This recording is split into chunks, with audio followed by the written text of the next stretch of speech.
Raise your hand if you are sick of coronavirus. That was a lot of you. I don't know if you can know this, but I can see you. I won't tell you how, though. But I imagine a lot of us are getting sick of this. We are impatient. We are ready to be over with this.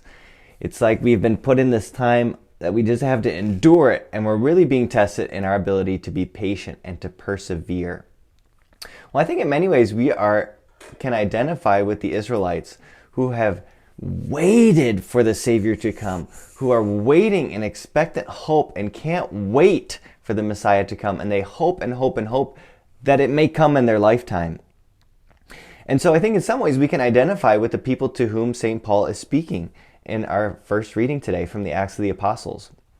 They are longing for a Messiah when Paul speaks to them and explains to them all that God has done up to this point. So today we see a continuation of where we left off yesterday, of Paul speaking in the synagogue. And I think in times of waiting, there are sort of two extremes that we can fall into. The first is to procrastinate and say, well, I'm just not going to deal with this. I don't have the energy, the emotional energy to deal with this. And in that instance, it all falls on us and what we do. There's the other extreme of just saying, well, God, you take care of this. God, you come in here, do a sign, do your thing. And in that case, it all falls on God. And I think that what it means for us to be people of expectant hope or to be patient is not just me or God, it's us working together. So I love that idea that we hear in the Eucharistic prayer of as you wait in expectant hope. So for us as Christians, hope is not something that either I need to work toward or that God needs to do, but we work together. It's about recognizing that God is bringing about something in us now. That's what Paul is telling the people in the synagogue. He says, look, this is what God has done, but God is here with us now. He is bringing about something now. So it's not like God isn't around and he needs to show up here. It's more like pregnancy. Like God is bringing about something hidden.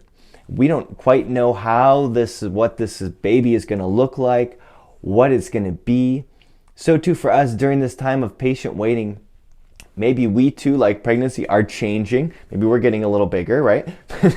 But we are changing. God is bringing about something in us. And we don't yet know what that looks like. We don't know how we will be changed, how we will be different. In the Basilica of St. Peter's in Vatican City, around the altar are these massive pillars, and at the bases of these pillars are images of a woman in labor. As you make your way around the altar, you see this woman grow in her anguish and her pain as she's giving birth to a child. And I, as a guy, cannot even begin to imagine the pain that a woman goes through when she's giving birth.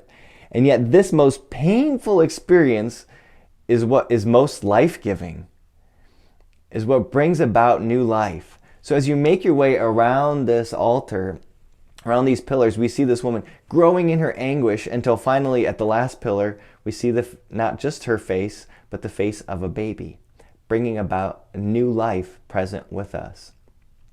The idea is that the church in the celebration of the Eucharist is bringing to birth Christ into the world. And that's our task as Christians, to bring Christ into the world. And that's painful at times. It hurts. There's anguish involved. But Christ is bringing about something new.